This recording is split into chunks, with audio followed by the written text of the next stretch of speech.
اس سے پہلے آیت کریمہ کے اندر یہ بات بیان کی گئی کہ مالک یوم الدین، اللہ تبارک و تعالیٰ بدلے کے دن کا مالک ہے۔ یہ بدلے کا دن اللہ تبارک و تعالیٰ کیوں قائم فرما رہا ہے، محشر کا دن کیوں قائم فرما رہا ہے، وجہ کیا ہے؟ تو اس سلسلے میں مفسرین اعظام اور محدثین نے ایک نقطہ یہ دیا کہ اللہ تعالیٰ اس دن انصاف قائم فرمائے گا۔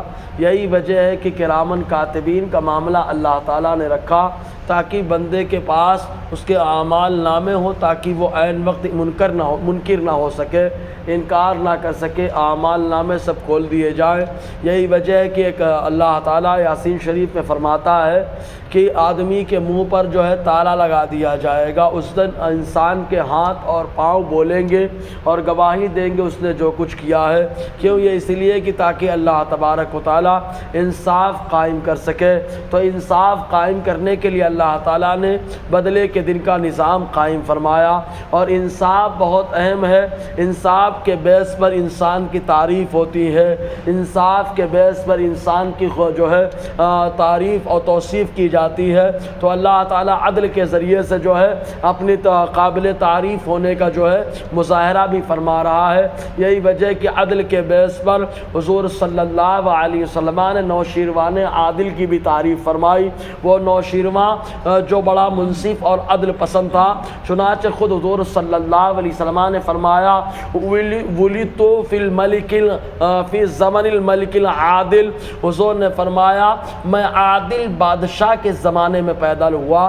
یہ عادل بادشاہ یعنی انصاف کرنے والا نوشیروان عادل کو کہا جاتا ہے۔ تو حضور صلی اللہ علیہ وسلم نے اس کی تعریف فرمائی۔ تو تمام تعریف اللہ کے لیے ہے، کیونکہ اللہ تبارک و تعالیٰ انصاف فرمانے والا ہے۔ اب اس کے بعد اللہ تعالیٰ ارشاد فرماتا ہے کہ میرا بندہ یوں کہتا ہے ایاک نعبد و ایاک نستعین، اے اللہ ہم تیری ہی عبادت کرتے ہیں، تجھی سے مدد مانگتے ہیں۔ تو ایاک نعبد، عبادت کے کئی درجے ہوتے ہیں۔ ایک درجہ یہ ہے کہ بندہ اللہ تعالیٰ کی بارگاہ سے ثواب پانے کے لیے عبادت کرتا ہے اور اس کے عذاب سے ڈر کر کے عبادت کرتا ہے، جیسے جنت کے طلب میں عبادت کرنا اور جہنم سے بچنے کے لیے عبادت کرنا، ایک درجہ یہ ہے۔ اور دوسرا درجہ یہ ہے کہ بندہ اس لیے عبادت کر رہا ہے کہ وہ بندہ ہے، اور جس کی عبادت کر رہا ہے وہ خلاق کائنات اللہ تبارک و تعالیٰ ہے۔ اور تیسری وجہ یہ ہے کہ بندہ خالی اس لیے عبادت کر رہا ہے کہ اپنے آپ کو عابدوں کی جماعت میں شامل کر لے، عبادت گزار بندوں میں اس کا شمار ہو جائے، اس لیے بندہ عبادت کر رہا ہے۔ تو بہرکیف یہاں پہ جو بھی ہو، اللہ تعالیٰ فرماتا ہے ایاک نعبد، میرا بندہ کہتا ہے اللہ ہم تیری عبادت کرتے ہیں۔ اب اللہ تبارک و تعالیٰ کی بندہ عبادت کرتا ہے تو اکیلے نہ عبادت کر رہا ہے، میں تیری عبادت کرتا ہوں، یہ آنا چاہیے تھا، لیکن یہاں کہا گیا اے اللہ ہم تیری عبادت کرتے ہیں۔ اس کی تین وجہ امام فخر الدین رازی علیہ رحمۃ الرضوان نے تفسیر کبیر پہلے حصے میں بیان فرمائی کہ اس کی پہلی وجہ یہ ہے کہ بندہ جب کہتا ہے اے اللہ ہم تیری عبادت کرتے ہیں، اگرچہ وہ اکیلا ہوتا ہے لیکن اس کے ساتھ اس کے اعضاء ہوتے ہیں، ہاتھ پاؤں انگلیاں، اور اس کے ساتھ کان آنکھ وغیرہ تمام اعضاء اس کے ہوتے ہیں۔ تو گویا کہ وہ یہ کہتا ہے اے اللہ خالی میرا نفس ہی تیری عبادت نہیں کرتا بلکہ ہم عبادت کرتے ہیں، نفس کے ساتھ ہمارے اعضاء، ہمارے بدن کے پارٹس تیری عبادت کرتے ہیں۔ اور یا یہ مطلب ہے کہ بندہ تنہائی میں عبادت کرتا ہے تو وہاں پر دکھاوا تو نہیں ہوتا، کیونکہ تنہائی میں پڑھ رہا ہے، تنہائی میں عبادت کر رہا ہے، لیکن جب جماعت میں رہتا ہے، لوگوں کے سامنے عبادت کرتا ہے تو دکھاوے کا اندیشہ ہو کہ کسی کے لیے کر رہا ہو، تب ایسے وقت میں بندہ کرتا ہے مولا دکھاوے کی نیت نہیں ہماری، ایاک نعبد، ہم سب جماعت میں مل کر تیری عبادت کرتے، خالص تیرے لیے عبادت کر رہے ہیں، ایسا نہیں ہے کہ ہم ایک دوسرے کو دکھانے کے لیے عبادت کرتے ہیں۔ تو جماعت میں تمام لوگوں کو شامل کیا گیا۔ اور تیسری وجہ یہ بیان کی گئی کہ انسان کے ساتھ فرشتے بھی رہتے ہیں، حفاظت کرنے والے فرشتے، کرامن کاتبین فرشتے، اس کے علاوہ جو ہے قرین جس کو ملہم کہا جاتا ہے، یہ فرشتے بھی ساتھ میں رہتے ہیں۔ تو بندہ جب عبادت کرتا ہے تو وہ بھی عبادت کرتے ہیں۔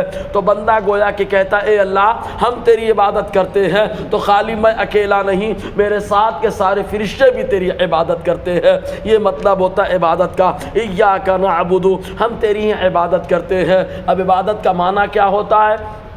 تو عبادت کا معنی یہ ہے دوسرے کو لائق تعظیم جان کر اس کی فرما برداری کرنا، اسی کو عبادت کہتے ہیں۔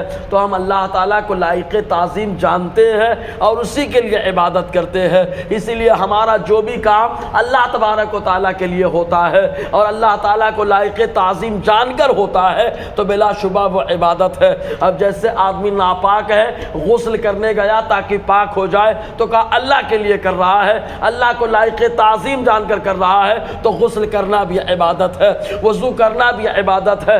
آدمی کا کھانا اس لیے کہ اللہ تعالیٰ نے کھانے کا حکم دیا یہ حلال ہے تو اللہ تعالیٰ کے حکم کو لائق تعظیم جان کر بندہ اس کی بجاوری کر رہا ہے تو کھانا کھانا بھی عبادت ہے۔ اس طریقے سے جو بھی کام اللہ تبارک و تعالیٰ کے لیے کیا جائے لائق تعظیم جان کر اس کو تو بلا شبہ وہ کام عبادت کہلاتا ہے۔ انشاءاللہ اور آگے گفتگو رہے گی۔ اللہ تعالیٰ ہم سب کو فیضان قرآن، برکات قرآن